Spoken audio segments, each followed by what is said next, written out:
Christmas. We'll meet today, meet next Sunday. Is that our class party? Next Sunday's our class party.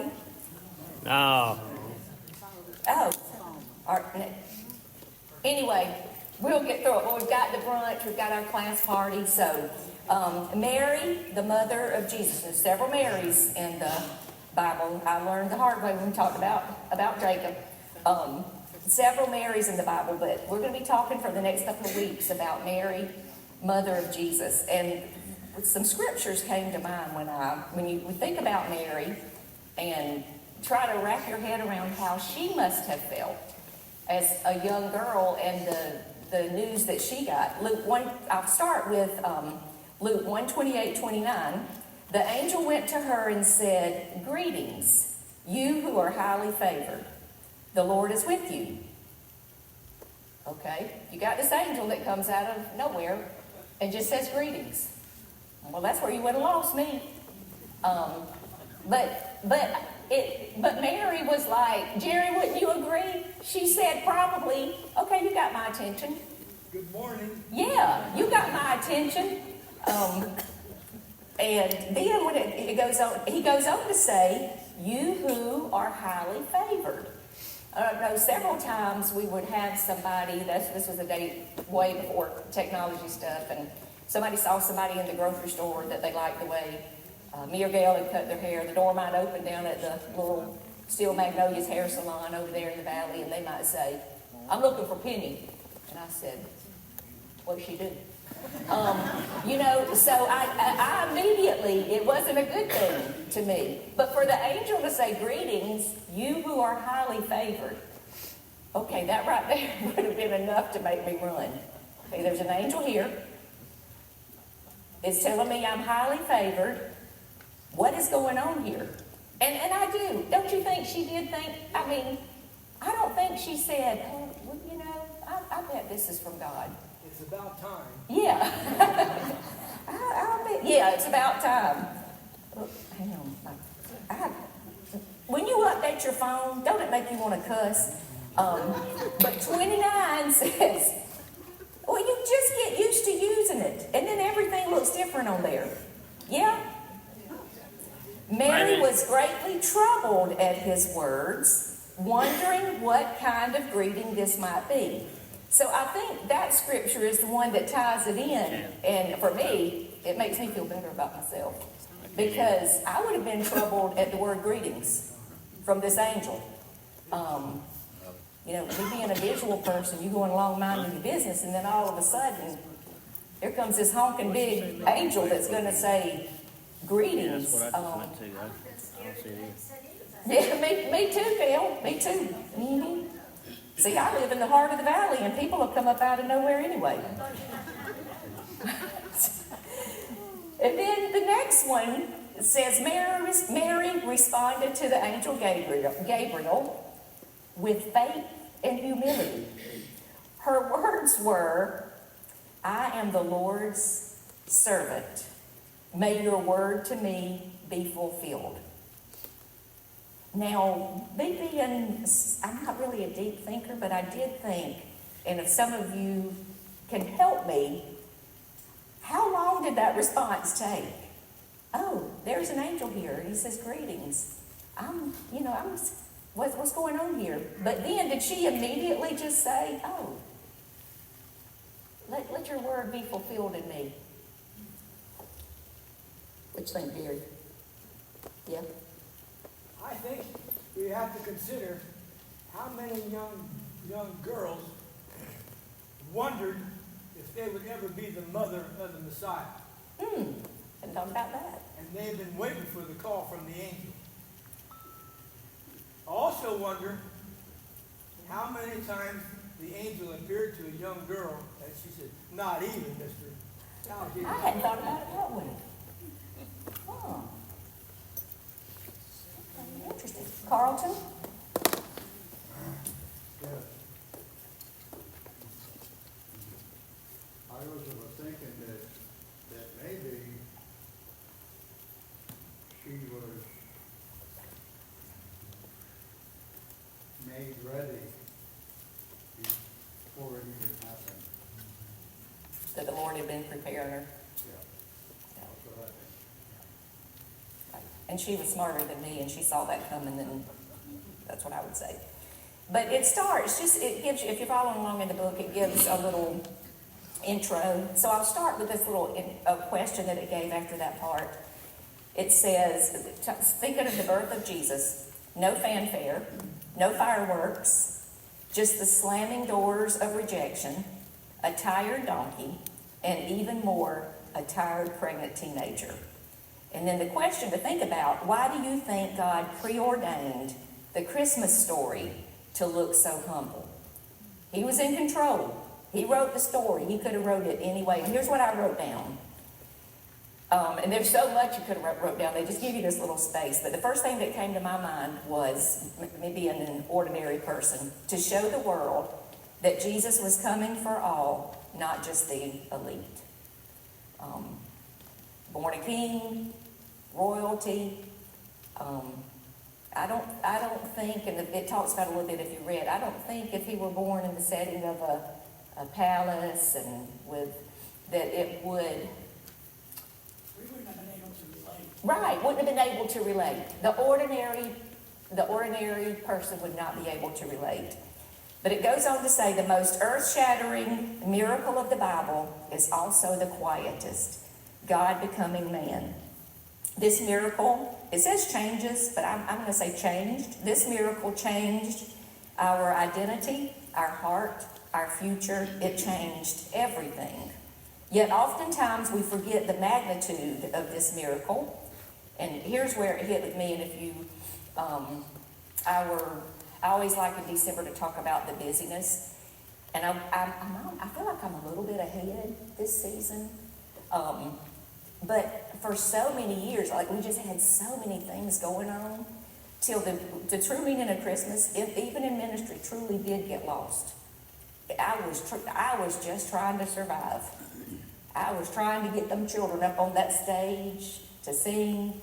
And at one point, Mike Merritt always done the sound for us and done a great job. But he came to me one time after the musical and after a practice, and he said, and if you saw me work with children, didn't have any patience with my own, had patience, Job, with your grandchildren and all the other children, but he said, you need to lighten up. He said, these are kids. They're not even having fun anymore.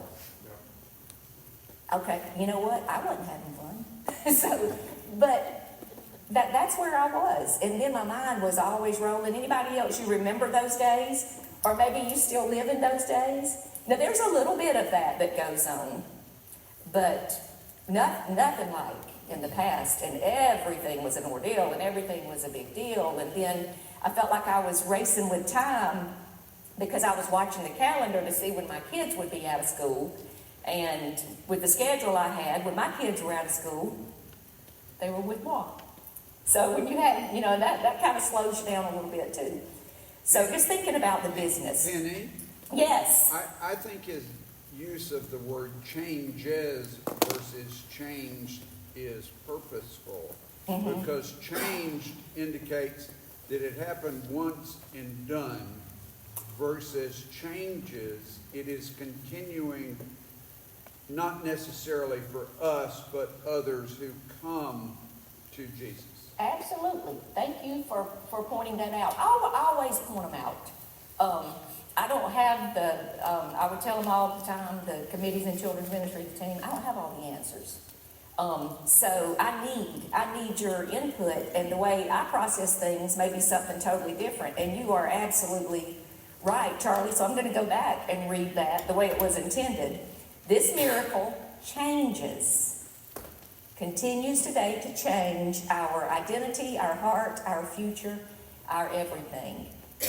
Now I would add, that's a choice though. I mean, that's something that we have to accept. And just because he was born, he was the hope of the world, but it wasn't a free ticket to heaven for all of mankind at all.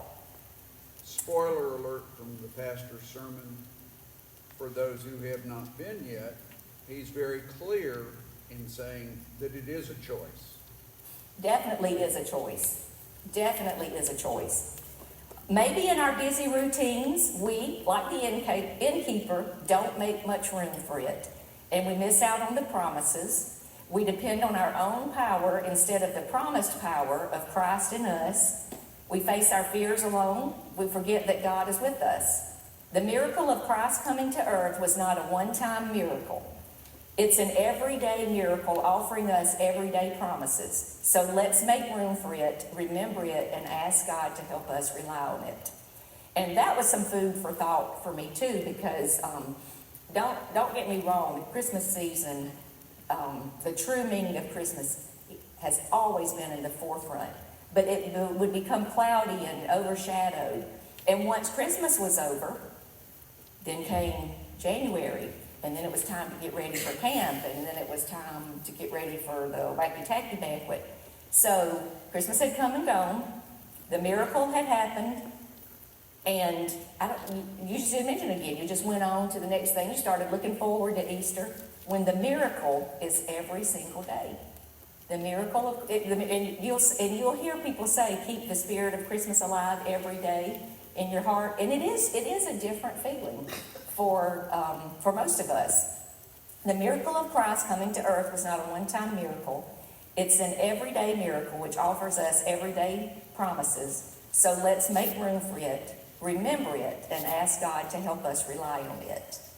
Now, on day one, if you're following along, the title is An Ordinary Couple. He worked a manual labor job, I guess you would call that. Carpenter, he worked a manual labor job. She was just an ordinary young teenage girl. Mary and Joseph were normal people. Their life was difficult, but not destitute. Joseph had the means to pay the taxes. They inhabited the populous world between royalty and commonplace. So I guess that in our language today, would that be like middle income? You working, getting it all done, not wanting for anything, but not driving a Lamborghini either. Yeah, just like us. They are normal. Normal has calluses, like Joseph, has stretch marks like Mary. Normal stays up late with the laundry and wakes up early for work.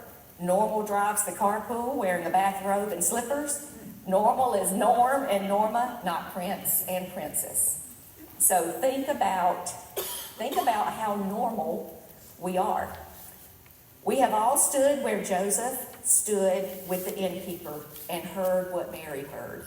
And what that comes down to, they were rejected. They were basically rejected. What I read into it, it doesn't sound like the innkeeper gave it much thought at all, because, and I think the book does allude to this, how many other people had he turned down? Okay, just turned down 25 people. Well, no, we don't have room for you. And to think a little bit deeper, which I'm not good at, it kind of makes reference to, why didn't you offer this or this or this? Well, why would you? You done turned down 25 people. You didn't offer it to them either. But then they did settle for the stinky, smelly stable. But Norm and Norma, and we're all Norms and Normas, we've all stood where Joseph stood and heard what Mary heard. And here's where it applies to our ordinary lives. And some of them caused me to think back on some things in my younger years. When I was in junior high school, oh my word, Jefferson Elementary was junior high school, and I tried out for cheerleader, and oh my word, I practiced and had the most supportive parents, had zero coordination. They encouraged me, and the big day came for tryouts, and the way they done it after school, they had the names posted on the door to the gym for God and everybody to see. Well, my name was not on there. You talk about rejection, because some of my friends' names were on there. Now, looking back on that, the judges would have been idiots to put me on the cheer team because I did have zero coordination. But that sounds petty, don't it? Compared to the rejection that they received. But rejection is rejection, and it does something to our souls. Now, as life went on, you know, there became more, but I'm sure I had rejection as a younger child, but that is the one that stands out in my mind because I was hurt, my friends had made the cheer team, it was a tough day. But Joseph stood and heard what Mary heard. We all stood where Joseph stood and heard what Mary heard, not from the innkeeper in Bethlehem, but from the coach in middle school. I remember Seth didn't make the basketball team. And, you know, me being the good mother I am, I was about to get in my car and go over there and just beat somebody up and show out, probably go to jail. My boy was hurting, so I was hurting. You know, so rejection goes past, even when it happens to us, when it happens to our children. Oh, here's one. Or it may have come from the hunk in high school. Anybody have that happen to them? Okay. Rejected by the hunk in high school. Diane said she got hers.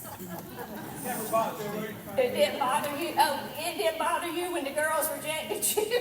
Oh, yeah, that's different now. Oh, that's different. Okay. Well, I only dated two people, and I married one of them, so I'm thankful for the one that God did send me. The other one was crazy. Or the foreman at the plant. The foreman at the plant, been rejected on your job, maybe passed up for a promotion when you know that you truly were the one that deserved it. So here's what it says. We do not have room for you. We do not have time for you. It's basically what the innkeeper was saying. We do not have a space for you. Or have you even heard this? Maybe somebody thinking about all of this. We don't have a job for you. When I got out of high school, man, I was chomping at the bit to make some money. And my mom wouldn't let me take cosmetology in high school because she said I'd never stick to it. And so I later on did go and take it afterwards. And I don't fault her for that. You know, as parents, we got to try to lead our children in the right direction. So I went down to Graniteville Company. Of course, they were encouraging me to go on to cosmetology school. So my dad pulled one over on me. He said, "Yeah, I'll get you an appointment over there in HR." Ooh. See, I just knew that they were going to give me the job of my dreams, and that my daddy had made me pull some strings. So I went over there and talked to what was his last name? What Harley? Frank Harley. If you worked at Graniteville Company, you remember Frank Harley. Went over there, and I sat down, and I've just graduated from high school, and I was there to get my office job, and I was going to wear cute clothes. Well, he had the nerve to offer me something in the mill, like production, like on my feet, 8 hours. And I said, well, let me think about that. I enrolled in cosmetology school the next day, and until the Lord changed plans for me, had a beautiful time for 20 years. But then then later on, before that, I think I went and tried to get on at SRS. That was way back in the day. And that Leslie Price, familiar with her? She told me to come back when I had some more experience. And I remember thinking, well, you dummies, how are you supposed to get experience when you won't give me a job? So rejection. Did you do the same thing? No, I was just going to tell you, whenever I got interviewed for Aiken County Schools, the first year I was hired, I had told them, I don't have any experience, but if you will take a chance on me, I'll never have experience, you know. So that's how I got my first Yep. job. Yep. See, I wasn't smart enough to put it to them that way. I just said, okay. But I left defeated. I left feeling useless, like I wasn't going to make anything I wasn't going to make anything of myself because nobody would give me this opportunity, or not the opportunity I wanted. Besides, look at you. And here's what, when we're rejected, some things that it can make us feel about ourselves. It is so true what they say about children. If you continuously put a child down and tear them down, they will begin to believe these things. We saw that so many times because we weren't counselors and we couldn't get in your business, but that was a tough part of children's ministry. When they look at us, it makes us feel like we are too slow, we're too fat, we're too inexperienced, we're too late, we're too young, we're too old, we're too pigeon-toed, cross-eyed, hackneyed. You are too ordinary. So I think Mary would probably be about the most ordinary person I can think of in the Bible. A lot of ordinary people, but she's got a story. She was minding her own business. Another food for thought question, and I didn't write anything down, so feel free to jump in. Many of the Jews in Mary and Joseph's day were expecting the promised Messiah to have earthly clout, a literal earthly kingdom, because of prophecies such as Jeremiah 23:5-6. What was God telling the world through the humble birth of Jesus about the difference between earthly kingdoms and his spiritual kingdom? The only thing that came to my little mind was, when we think of earthly kingdoms, we think of material things. When we think of spiritual kingdom, we think of eternal things. Robbie's father-in-law was a hoot. My father-in-law, Robbie's stepdad, was a hoot, and towards the end of his life, he had a lot of major health issues and starting to get some dementia. And he would tell us. He was tired. Every week I would take him to dialysis, leave dialysis, go to the bank. He would go in, get him to write his balance on this little bitty piece of paper, and come back out, and I'd take him home. That was every single week. But every single week, he told us that he was taking his money with him. Guess what? He didn't. But I will. The government got it. I will add to this that NHC nursing home got it. So, Yeah. no, it didn't. So that's kind of where I was thinking, just eternal versus material. The material things are nice, but that's not what's going to give us a life in eternity. Jesus was an ordinary baby. Now I'll wrap up with this. When Jesus was an ordinary baby, he dwelt among us. And that to me is, I'll think back all the hurts, the trials, everything you've been through. When you pray, or when we pray, we're not just praying to a being that looked down and said, oh man, that's tough. But when he looks down on us when we're going through those really tough trials and situations and stuff, he walked where we walked. He felt what we felt. Whatever we've been through, he felt that in some degree. It may not be the exact same. So my simple mind, when he intercedes to the Father for us, he knows. Sometimes Robbie will say, when I'll talk, hear myself talk, like if you go and maybe somebody's lost somebody near and dear to them, and you say, oh, I know how you feel. Well, no, you don't, because you haven't lost this person. But when we pray and Jesus hears us, or God hears us, he does know how we feel. He knows exactly how we feel. So just remember those. Jesus did not separate himself from creation. Rather, he pitched his tent right in the middle of the neighborhood. The Word became flesh. The Word of God entered the world with the cry of a baby. His family had no cash or connections or strings to pull. Jesus, the maker of the universe, the one who invented time and created breath, was born into a family too humble to swing a bed for a pregnant mom to be. And the last question, food for thought. Joseph and Mary were average, working class, ordinary people, and yet God used them to usher in the greatest story ever told. How does knowing this truth encourage your everyday, ordinary life? And I just wrote down, it encourages me to be obedient, because I know we're talking about Mary, but my immediate thought first went to Joseph, because Joseph could have ran. Joseph didn't have to hang around. He wasn't the one with child, and he could have very easily said, hadn't touched her. So And Mary, anybody got any thoughts on Mary?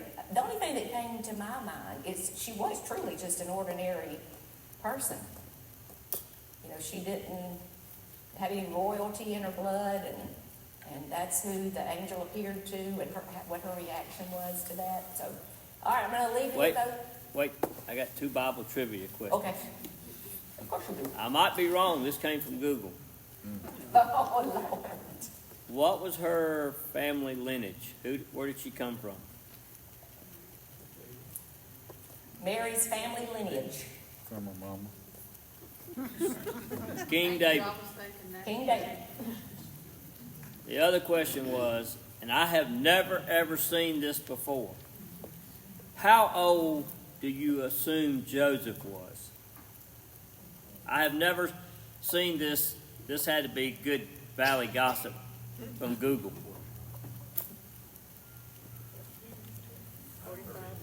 I mean, I think Alan said he had heard he was quite a bit older. You know, kind of like when you married me. I had heard. Whoa, hold on. I had read before he was 20 to 30 years old, but there's some spots in Google saying he was 80 to 90 years old. I don't. Oh, no. I don't. Well, wait a minute. You don't. Wait, time out. You don't know nothing. You wasn't there. What did you say, Glenn? Back then, he could have been that old. Yeah, Because you're they right. lived Okay. longer than we do now, according to their time. That's because they ain't real food, not much junk that we eat now. That's the truth there. Then. Yeah, of course you do. I don't. I had never seen that before. That made me feel good. Ask the Reverend over here what his thoughts What you think?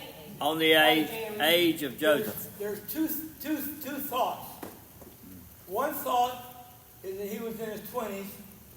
The other thought is that he was older. And there's a group of people who do not believe that Mary had any other children, only Jesus.